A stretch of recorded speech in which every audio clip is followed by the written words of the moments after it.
So what I mean by know your number is, let's say you have a $1,000 account, okay, and you have to trade 1%. Now, how much is 1%? Is it $1,000? Obviously not. Is it $100? No, that's 10%. It's $10, right? Okay, I know many of you guys are like, yeah, it's $10. Some of you guys, calculators, that's perfectly fine. You do what you need to do to get ahead.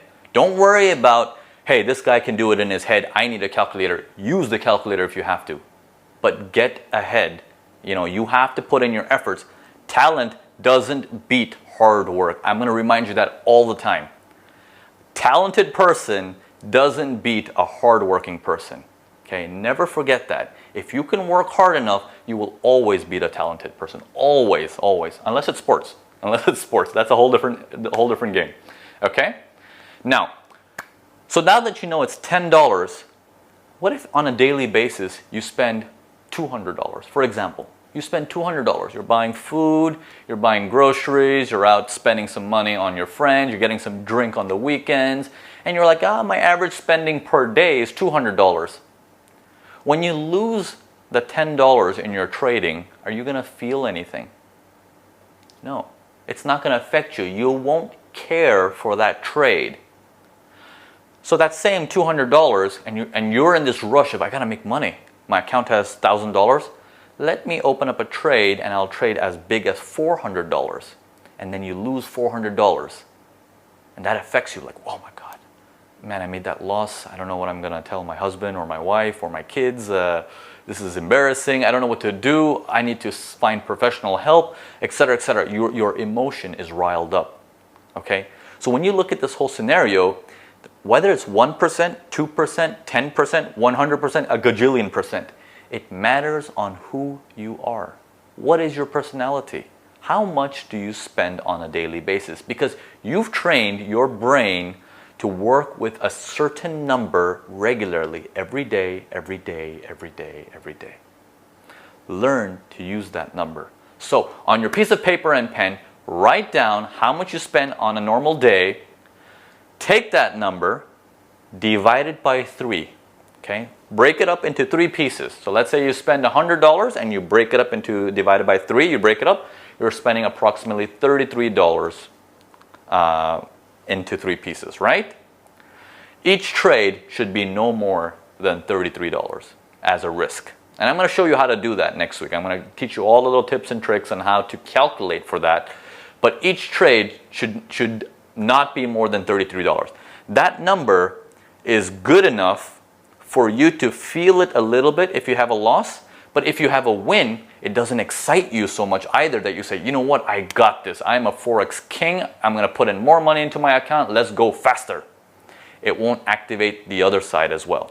So you want to stay away from activation of the fear and stay away from the activation of the greed. This will keep you neutral and balanced while still caring about it, but not getting excited about it. You see how that we got to find that balance.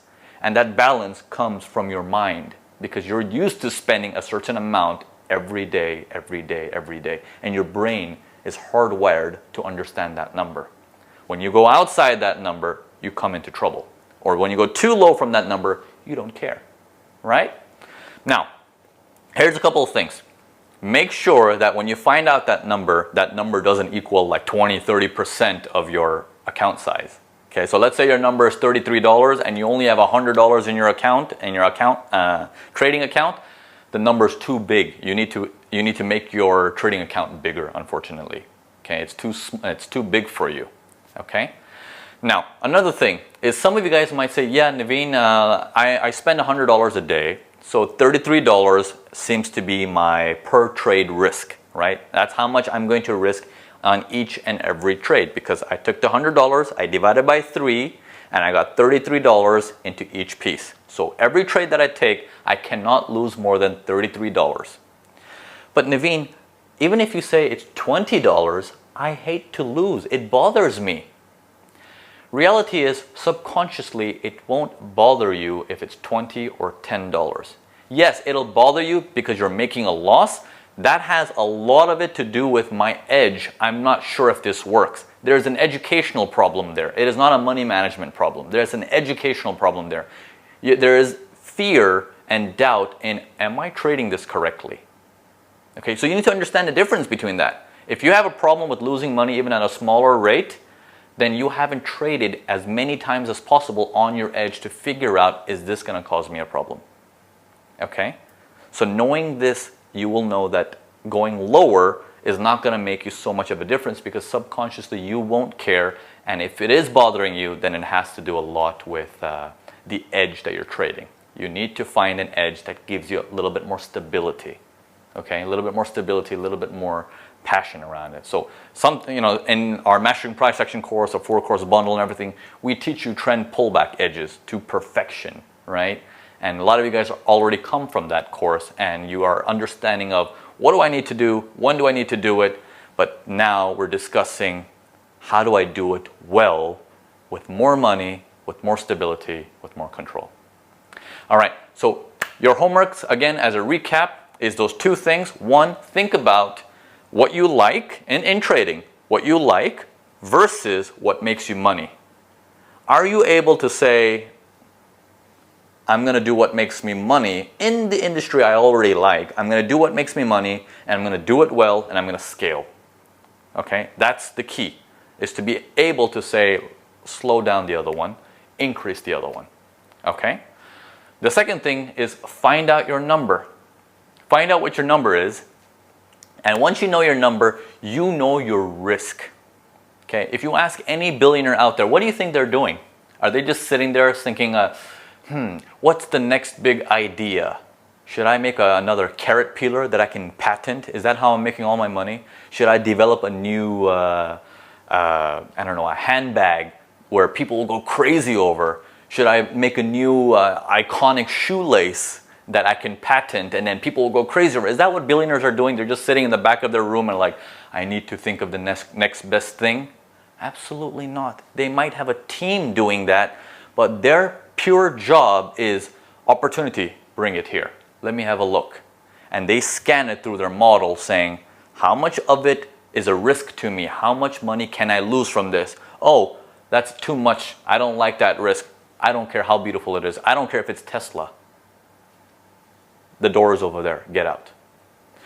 Next opportunity comes in. Okay, good. Seems like I won't lose any money in this no matter what. I have some experience in this as well. I know I can make money from this. Do that. In fact, take some more money, scale, because I'm going to help you on how to do this. That's what billionaires do. They scale, they acquire opportunities they know are going to win based on their money management model that they put on top like an X-ray machine and saying, okay, this piece has too much cancer inside of it. Throw it out. I don't want it. I don't care how beautiful it is, and I don't care how much reviews there are on the internet about it and how much news is covering that company. Not for me. Not for me, because it just doesn't dwell into what is my bottom line, is winning. Okay? So you need to understand this concept. They're not just sitting back there thinking of the next idea like a lottery system. Okay? So I'm going to train you guys over the next several weeks into becoming pros when it comes to money management. Okay? So I hope you're really excited. Let me know in the comments below if you're looking forward to the next week and if you've actually thought about the two things that I told you to do this week. Okay? Again, as a recap, know your number, and 2, think about, does it bother you compared to what you like versus what makes you money? Okay? You have to deal with that. You have to deal with that. All right, guys. I'll see you guys next week. Cheers.